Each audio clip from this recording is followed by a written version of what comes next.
லண்டனில் ரகசியமாக அண்ணாமலையை சந்தித்த விஜய். அடுத்த நிமிடமே பாஜகவினருக்கு பறந்தது உத்தரவு. தமிழக வெற்றிக் கழகத்தின் தலைவர் நடிகர் விஜய் 2026ஆம் ஆண்டு சட்டமன்ற தேர்தலில் எந்த கட்சிகளுடன் கூட்டணி அமைப்பார் என்று எதிர்பார்ப்பு எழுந்துள்ளது.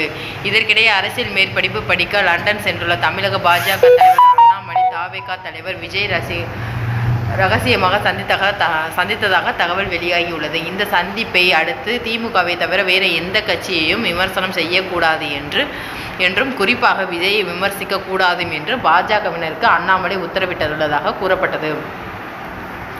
இந்த நிலையில் விஜய் அண்ணாமலை சந்திப்பு பொய்யானது என தமிழக பாஜக மாநில செய்தி தொடர்பாளர் ANS பிரசாத் கூறியுள்ளார்.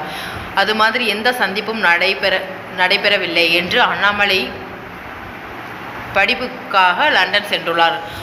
அவர் யாரையும் ரகசியமாக சந்திக்க வேண்டிய அவசியமில்லை என்று விளக்கம் அளித்தார்.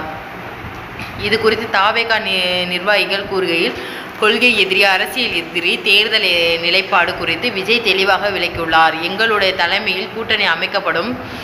விஜய் அண்ணாமலையை சந்தித்ததாக வெளியாகும் தகவல் முற்றிலும் தவறானது. கூட்டணி குறித்து விஜய் முடிவு செய்வார் என்று தெரிவித்தனர். இதற்கிடையே தவேக பொதுச் செயலாளர் புஷி ஆனந்த் வெளியிட்டிருந்த அறிக்கையில் தவேக முதல் மாநாட்டு கட்சியின் கொள்கை எதிரி, அரசியல் எதிரி, தேர்தல் நிலைப்பாடு குறித்து தமது உரையில் கட்சி தலைவர் தெளிவாக எடுத்துரைத்துள்ளார். தவேக 2026 சட்டமன்ற தேர்தலில் பெரும்பான்மைய பலத்துடன் வெற்றி பெற்று ஆட்சி அமைப்பதற்கு அனைத்து வியூகங்களையும் வகுத்து தேர்தலை சந்திக்க தயாராகி வருகிறது. இந்த சூழலில் 2026 தேர்தலில் அதிமுகவுடன் தமிழக வெற்றிக் கழகம் கூட்டணி என்று தொடர்புபடுத்தி பிரதான தமிழ் நாளிதழ் ஒன்று உண்மைக்கு முற்றிலும் புறம்பான தகவல்களை கொண்டு தலைப்பு செய்தி வெளியிட்டுள்ளது. இந்த செய்தி முற்றிலும் தவறானது.